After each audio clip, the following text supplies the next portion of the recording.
students, welcome to my YouTube channel CS and IP Tutorials.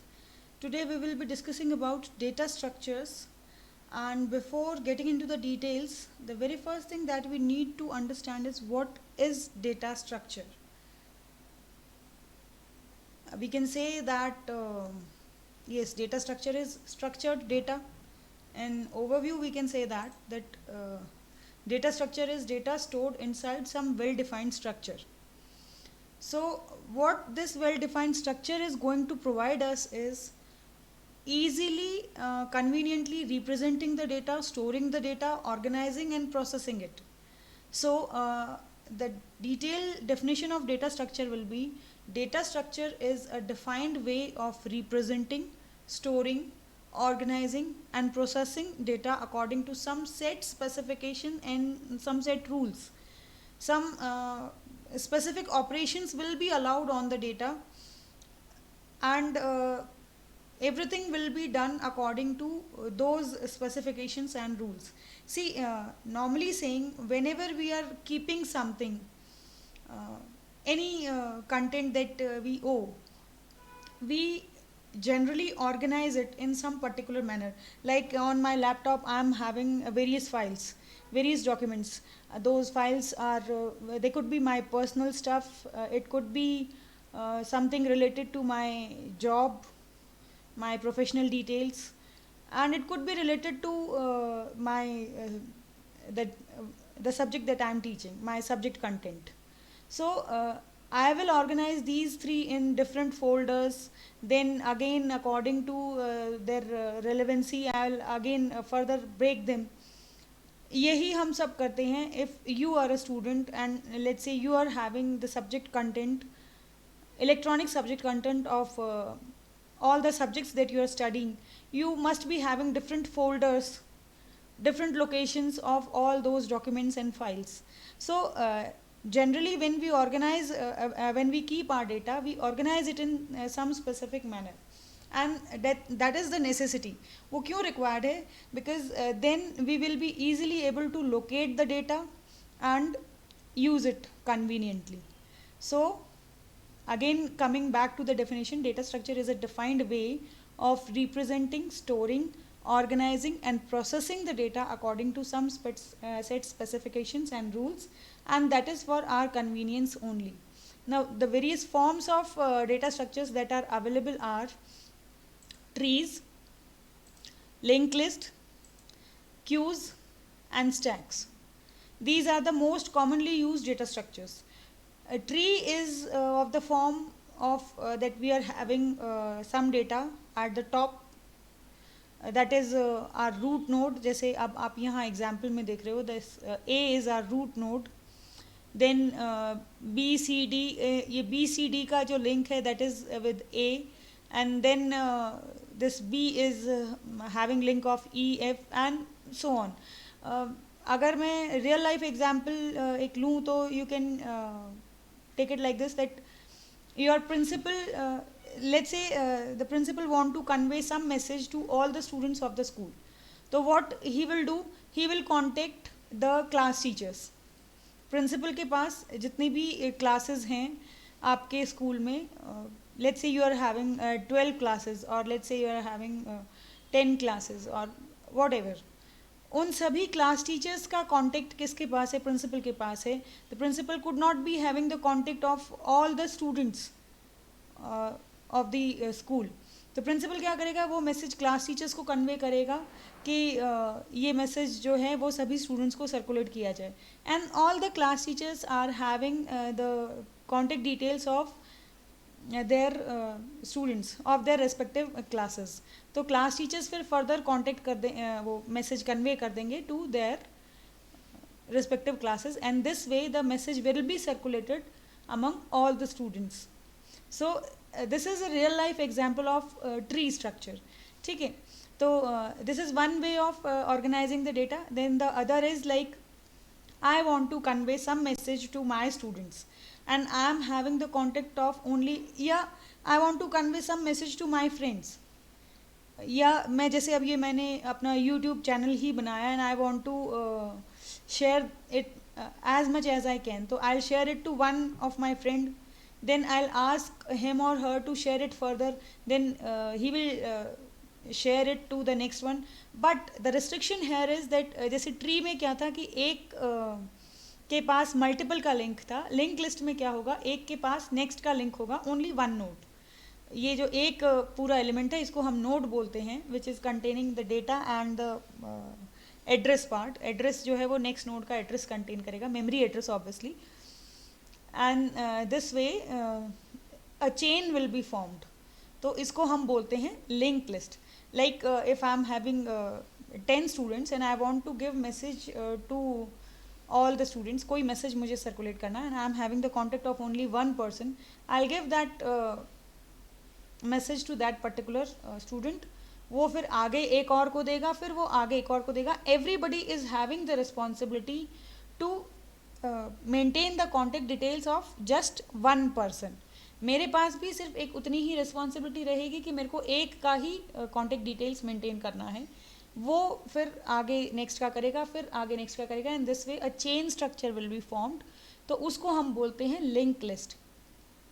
Q क्या होता है? It is again मैं एक सीक्वेंस फॉर्म में डेटा को ऑर्गेनाइज करूँगी, but I will allow operations on that sequence only at two end points, that is the front end and the rear and.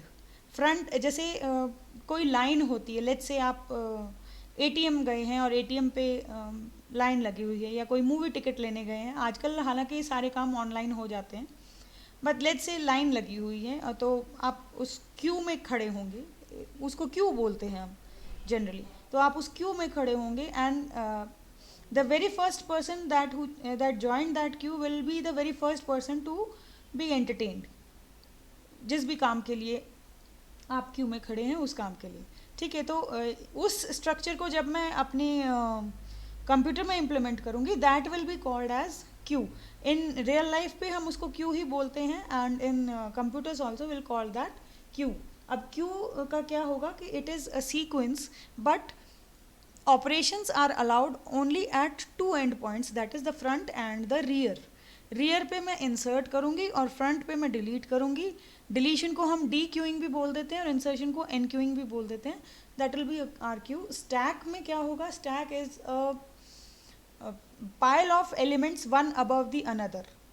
और जैसे कि क्यू में टू एंड पॉइंट्स हैं, स्टैक में सिर्फ वन एंड पॉइंट होगा। It is also organised as a sequence, but जैसे queue में टू एंड पॉइंट्स हैं, ऐसे स्टैक में सिर्फ वन एंड पॉइंट होगा। हम इंसर्शन भी उसी एंड पॉइंट पे करेंगे और डिलीशन भी उसी एंड पॉइंट पे करेंगे। स्टैक को हम डिटेल में आगे पढ़ेंगे। Actually, now according to our syllabus, we are not supposed to go into the depth of trees, linked list and queues. We will be studying stacks in detail. So let's start. Before that, one more thing is there कि data structure को जब मैं categorize करूँगी, तो the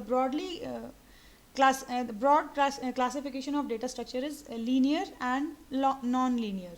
linear data structure वो होता है जिसको मैं एक लाइन फॉर्म में ऑर्गेनाइज करती हूँ, जिसमें एक एलिमेंट किसी पर्टिकुलर एलिमेंट के बाद आएगा, या आप यूँ कह लीजिए सीक्वेंस फॉर्म में या चेन फॉर्म में, which can be arranged as a line, उसको हम बोलते हैं लीनियर डेटा स्ट्रक्चर। एंड जैसा कि हमने प्रीवियस स्लाइड में डिस्कस किया, तो the linear data structures are stacks, queues and link list. Non linear obviously जो लीनियर नहीं है, और उसमें हमारा आ जाएगा trees. So this is the classification of data structures। So हमने अभी ये समझ लिया कि data structures होता क्या है, what is the classification of data structures and what are the commonly used data structure forms। Now we are going to study about stacks in detail, जो कि हमें according to our syllabus पढ़ना है। And stack is popularly known as LIFO structure। stacks जहाँ पर भी हम लिखेंगे, the very first thing that will come into our mind is LIFO structure। LIFO structure इसको क्यों कहा है? Last in first out principle पे ये काम करता है। अब लास्ट इन फर्स्ट आउट क्या है, इसको समझने के लिए एक बार हम कुछ एग्जांपल्स देख लेते हैं। Like you must have seen this stack of books. आपके घर में आपकी टेबल पे हो सकती है, आपके स्टडी टेबल पे। स्कूल में आपने बहुत कॉमनली इस चीज़ को देखा होगा। जनरली सब्जेक्ट टीचर्स हमको बोलते हैं नोटबुक सबमिट करनी है फॉर चेकिंग, तो हम क्या करते हैं, सारी नोटबुक्स का एक स्टैक बना के टीचर को सबमिट करते हैं। स्टैक में एक जो बात समझने की है, अब आप देखिए, अगर आप इस स्टैक में से कोई भी बुक उठाएंगे तो आप सबसे पहले ऊपर से उठाएंगे। लाइक जैसे एक कॉपीज़ की भी जो एक स्टैक, अगर जैसे मैंने एग्जांपल दिया था, तो उसमें जब अगर कोई न्यू कॉपी आप उस स्टैक में जोड़ना चाहते हैं तो you will keep it at the top, और जब आप रिमूव करेंगे तो भी you will take it from the top only. मतलब मैं ऐसा नहीं करूँगी कि मैं बाकी सभी बुक्स को छोड़ के और ये ब्राउन वाली बुक निकालने लग जाऊँ, दैट में डिस्ट्रॉय दिस स्ट्रक्चर, फाइन।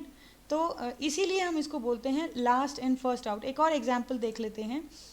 जब भी हम कहीं किसी इनविटेशन पे, डिनर या लंच इनविटेशन पे जाते हैं, तो जो बल्क पार्टीज़ होती हैं वहाँ पे हमने देखा होगा जहाँ सेल्फ सर्विस होती है कि जहाँ खाना लगा हुआ है उसके साथ में जो प्लेट्स लगी होती हैं वो एक स्टैक फॉर्म में लगी होती हैं। आप जब उठाएंगे तो आप प्लेट ऊपर से ही उठाएंगे, नीचे से नहीं उठाते हैं हम कभी भी, या बीच में से भी नहीं निकालते हैं, टॉप से ही हम प्लेट पिक करते हैं। और अगर हम कोई न्यू प्लेट वो स्टैक पे रखने जाएंगे तो भी हम टॉप पे ही रखेंगे, नीचे नहीं रखते हैं। So that is why it is called as a LIFO structure. जब मैं इसको कंप्यूटर्स में इम्प्लीमेंट करूँगी तो I am going to implement the same thing, that it will be having only one end point जिसको हम टॉप बोलते हैं। जब मैं कोई एलिमेंट इंसर्ट करूँगी अपनी स्टैक में तो उसको उस ऑपरेशन का नाम हमने दिया push, and that item will be added at the top of the stack. और जब मैं कोई एलिमेंट डिलीट करूँगी तो भी I am going to take it from the top only, और उसको मैंने नाम दिया पॉप ऑपरेशन। तो इसीलिए ये इंसर्शन और डिलीशन जो है ये क्योंकि सेम एंड पॉइंट पे हो रहा है, that is why it is known as one end point data structure. और क्योंकि जो लास्ट एलिमेंट इंसर्ट किया गया that is the first element will जो कि रिमूव किया जाएगा, so that is why we call it last in first out data structure. This is the general concept of stack. Now talking about the operations that we can perform on stack is push and pop, ये हमने देख ही लिया जो कि insertion और deletion है। peek एक operation होता है जिसमें हम चेक करते हैं कि स्टैक का स्टेटस क्या है, दैट इज़ कि उसका टॉप एलिमेंट कौन सा है और टॉप की वैल्यू क्या है। मतलब टॉप की वैल्यू विल इंडिकेट कि टोटल एलिमेंट्स कितने हैं मेरे स्टैक में। सो that is your peak operation. Now talking about the implementation of stacks in Python, हम पढ़ेंगे implementation of stack using list. जितनी भी सीक्वेंसेस हमने पढ़ी थी उसमें हमने जाना था कि lists are mutable data type, and obviously we are going to make changes to the stack when we are going to use it, so we need a mutable data type, इसीलिए हमने list का use किया। strings immutable हैं और tuples भी immutable हैं, we very well know that. so let's get started. Program देख लेते हैं इसका एक बार।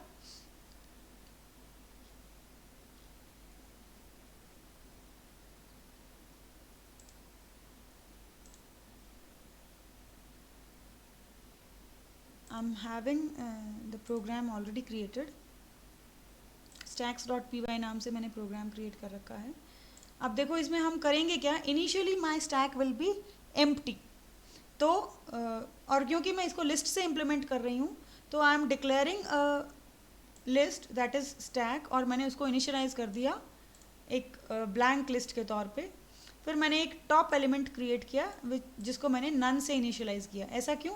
क्योंकि इनिशियली मेरी स्टैक जो है दैट इज़ एम्प्टी, उसमें कुछ भी नहीं है, that is why it is none. Now मैंने पुश ऑपरेशन के लिए एक फंक्शन डिफाइन किया है। ये ग्लोबल मैंने यहाँ पे क्यों लिखा है, you must be knowing that, क्योंकि मैं ये यूज़र डिफाइंड फंक्शन ले रही हूँ and I am referring to this stack and this top जो कि ग्लोबली डिक्लेयर्ड है। तो मेरे को यहाँ पे ग्लोबल टॉप और ग्लोबल स्टैक लिखना पड़ेगा सो दैट मेरा न्यू एलिमेंट ना क्रिएट हो, ग्लोबल एलिमेंट को ही रेफ़र किया जाए। तो ग्लोबल टॉप लिया, और टॉप अगर मेरा, अब मैं चेक कर रही हूँ कि टॉप की पोजीशन क्या है। अगर टॉप मेरा नन है तो मैं टॉप को 0 से इनिशियलाइज कर दूंगी, and if top is not none that means top में ऑलरेडी कोई एलिमेंट है तो मैं टॉप को टॉप प्लस 1 करूँगी और फिर स्टैक में अपेंड कर दूंगी अपने एलिमेंट को। इसको एक बार हम पिक्टोरिकली समझ लेते हैं। जैसे इनिशियली मेरी स्टैक जो है that is empty. Now suppose I want to insert some element on to the stack. मैं फर्स्ट एलिमेंट इंसर्ट कर रही हूँ, लेट उसकी वैल्यू जो है वो 1 है। तो मैं क्या करूँगी, क्योंकि मेरा टॉप नन है तो I will initialise the top to 0।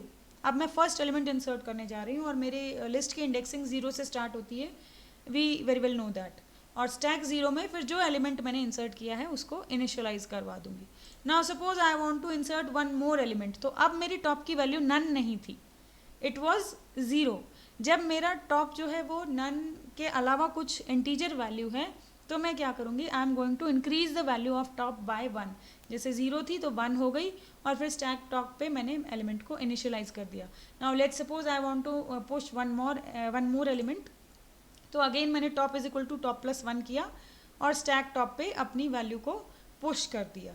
Fine, so that is why ये मेरा फंक्शन इस टाइप से है कि if top equal to none तो top initialise the value 0, else top assign the value top plus 1 and then stack dot append a. ये append जो है ये इनबिल्ट फंक्शन है जो कि हम लिस्ट के साथ यूज़ करते हैं to add some element to the end of the list.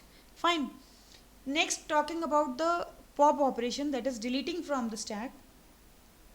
तो उस केस में हमें क्या करना है, अगेन ये ग्लोबल मेरे को कीवर्ड लेना पड़ेगा यहाँ पे। देन जो वैल्यू मेरे को रिटर्न करनी है जो मैंने पॉप आउट की है स्टैक से उसको इनिशियलाइज कराऊंगी। Now this pop is again the inbuilt function used with your list. पढ़ा था हमने जब हमने लिस्ट पढ़ी थी, you may recall it, you can use the book or you can go to that particular video of mine। तो ये जो पॉप फंक्शन है ये क्या करता है कि लास्ट एलिमेंट जो होता है स्टैक पे उसको डिलीट करता है और उसकी वैल्यू को रिटर्न करता है। So that value will be initialised to a. Then अगर मेरा टॉप 0 है मतलब this was the only element in my list, तो मैं क्या कर दूंगी, top is equal to none, else top को मैं क्या कर दूंगी, टॉप -1। अच्छा, एक और केस यहाँ पे ये हो सकता है कि टॉप मेरा ऑलरेडी नन है, तो उस केस में क्या होगा, if top equal to none that means मेरी स्टैक एम्प्टी है। तो I will give the message print deletion, sorry not deletion, this is pop operation cannot be performed stack underflow। underflow का मतलब क्या होता है कि जो मेरी स्टैक है वो एम्प्टी है, there is nothing to be deleted from there. ठीक है, और यहीं पर कर दूंगी मैं रिटर्न। तो अगर मेरा टॉप नन है तो मैं ये मैसेज प्रिंट करूंगी और रिटर्न कर दूंगी। अगर टॉप नन नहीं है तो क्या करूंगी, एक एलिमेंट को पॉप आउट करूंगी और फिर से टॉप को चेक करूंगी कि अगर मेरा टॉप 0 है तो उसको नन इनिशियलाइज कर दो, और अगर वो 0 नहीं है तो top is equal to top -1 and return a. ठीक है, इसको एक बार हम पिक्टोरिकली भी समझ लेते हैं। Now suppose I wanted to delete this 3 from my stack, I wanted to pop out this 3, तो मैं क्या करूँगी, अब मेरा जो टॉप 2 था वो क्या हो जाएगा, टॉप -1 दैट इज़ 1, और रिटर्न कर दूँगी स्टैक 2 को, जो कि मेरा टॉप जो 2 मेरा पहले टॉप वैल्यू थी उसको मैं रिटर्न कर दूँगी। So this is your pop operation and the final stack after popping out this element will be, ये जो मेरी ये पोजीशन थी यही वाली मुझे मिल जाएगी। टॉप मेरा 1 हो जाएगा, स्टैक टॉप जो है वो मेरा 2 रहेगा, और सॉरी ये पुश गलती से आ गया इधर, एक्चुअली मैंने इसी इमेज को कॉपी पेस्ट किया था, you can understand that, but this will be the final stack that I will get after popping out this 3 from the stack. So ये 2 ऑपरेशंस आई होप आपको समझ में आ गए होंगे, push and pop. Then peek operation में जैसा कि मैंने आपको बताया उसमें हम सिर्फ उसकी स्टेटस चेक करते हैं स्टैक का कि उसका स्टेटस क्या है। तो मैंने टॉप एलिमेंट को प्रिंट करवा दिया और टॉप को प्रिंट करवा दिया, again I am referring to the global stack and global top. और अगर मेरा टॉप नन था दैट मीन्स मेरे स्टैक में कुछ भी नहीं था, तो स्टैक इज़ एम्प्टी, वो मैंने प्रिंट करवा दिया। इट इज़ वेरी ऑब्वियस, मतलब इसमें कुछ भी ऐसा अलग से नहीं है जो मैं समझाऊँ आपको. Now coming to our main program. अब मैंने एक चॉइस वेरिएबल लिया है जिसको मैंने 0 से इनिशियलाइज किया, और जब तक चॉइस मेरी 5 नहीं हो जाती तब तक मैं ये एक वाइल लूप चलाने वाली हूँ. ये मेन्यू ड्रिवन प्रोग्राम मैंने लिया है. मेन्यू ड्रिवन मतलब मैं एक यूज़र को मेन्यू तैयार करके दे रही हूँ, जिसमें 1 जो है वो पुश ऑपरेशन के लिए है, 2 है पॉप ऑपरेशन परफॉर्म करने के लिए, 3 स्टैक को डिस्प्ले करने के लिए, 4 पीक ऑपरेशन परफॉर्म करने के लिए, and 5 to exit the program. अब जैसे जैसे यूज़र जो चॉइस डालता जाएगा वो ऑपरेशंस मेरे परफॉर्म होते जाएंगे. सो इसको एक बार एग्जीक्यूट करके देख लेते हैं. Now let's suppose I want to push onto the stack and I am pushing the value 5. अब again I want to push. ठीक है, ये मतलब मेरा पुश ऑपरेशन परफॉर्म हो गया, मैंने स्टैक को डिस्प्ले नहीं करवाया है. आप प्रोग्राम में देख सकते हैं मैंने सिंपली बस फंक्शन को कॉल किया है, और मैंने फंक्शन डेफिनेशन में भी कहीं पर भी स्टैक को डिस्प्ले नहीं कर रखा है. Fine, so that is Y वो डिस्प्ले नहीं हुआ. Now again I am pushing onto the stack, and this time let's say I'm pushing the value 2. तो 2 पुश हो गया. एक और एलिमेंट पुश कर लेते हैं, and this time let's say push 7. now let's say I want to display the stack. तो display के लिए मेरा मेन्यू था 3 मैंने किया तो मेरी स्टैक डिस्प्ले हो गई 5 to 7. फाइन. एंड वेट, मेरा ये लंबा चला गया ना. तो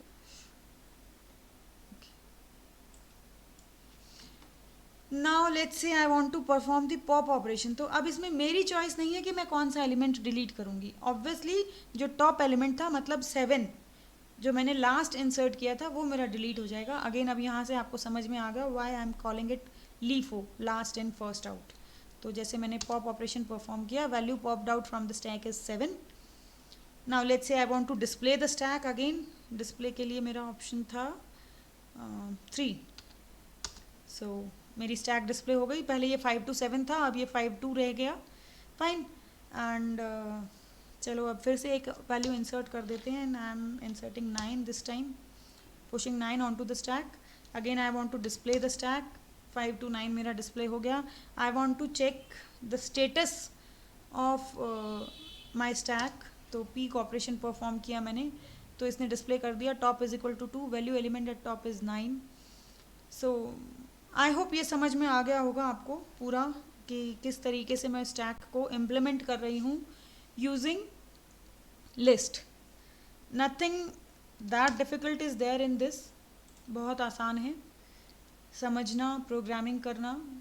stack is the simplest data structure to implement, I feel.